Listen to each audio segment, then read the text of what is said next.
Sicuramente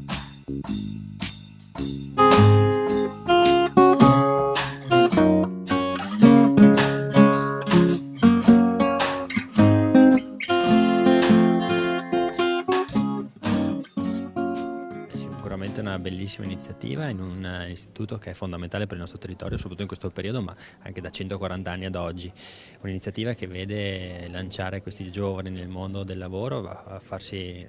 diciamo, a prendere il primo approccio con quello che può essere un'Expo, quindi esporre i prodotti della propria azienda, della propria famiglia, e questo sicuramente è un modo molto intelligente per iniziare a rapportarsi con il mondo del lavoro e quello che sarà il futuro di questi giovani che escono da questa scuola. La Regione punta molto su questo, tant'è vero che sono partiti molti progetti sull'alternanza scuola-lavoro. È fondamentale far capire ai giovani e agli studenti cosa li aspetta una volta arrivati alla fine del percorso degli studi, e questo sia per quello che riguarda le superiori che dopo per quello che riguarda l'università. Quindi ci sono molti progetti all'interno della Regione Veneto che stanno portando grandi risultati, e questo sicuramente è un percorso da portare avanti, da seguire. Il progetto nasce 4 anni fa in occasione delle celebrazioni del 140° anniversario della fondazione di questa scuola, e dato il successo dell'iniziativa è arrivata appunto alla 4ª edizione. Lo scopo è quello di promuovere i prodotti delle aziende, dei nostri allievi, dei nostri ex allievi e anche delle aziende che hanno avuto i nostri studenti in alternanza scuola-lavoro, questo per promuovere le eccellenze del nostro territorio a partire dal vino ma anche a tutti gli altri prodotti, e quindi a sostenere quello che è il reparto vitivinicolo ma anche quello del settore delle produzioni, delle trasformazioni.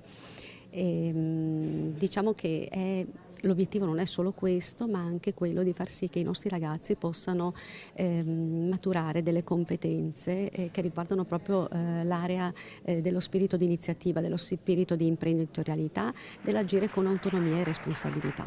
Diciamo che è una bella iniziativa nell'ambito e nel contesto delle attività che questa scuola svolge durante l'anno. È una scuola che si distingue per moltissime ragioni, e credo che sia anche questo molto singolare, il fatto di dedicare ormai da 4 edizioni una vetrina alle aziende, a una parte delle aziende degli allievi o degli ex allievi, dando anche la possibilità ai ragazzi di svolgere un ruolo, una funzione che va oltre quella che può essere la specifica motivazione o lo specifico indirizzo di scuola, perché in fondo l'Expo, proprio per la sua definizione, è una mostra finalizzata alla promozione e alla promozione della successiva vendita, il che vuol dire che questi ragazzi escono da questa scuola sì con la formazione scientifica necessaria per la produzione, ma devono avere uno sguardo e la capacità di vedere a 360 gradi, che è quello che gli chiederà il mondo del lavoro dopodomani quando saranno inseriti.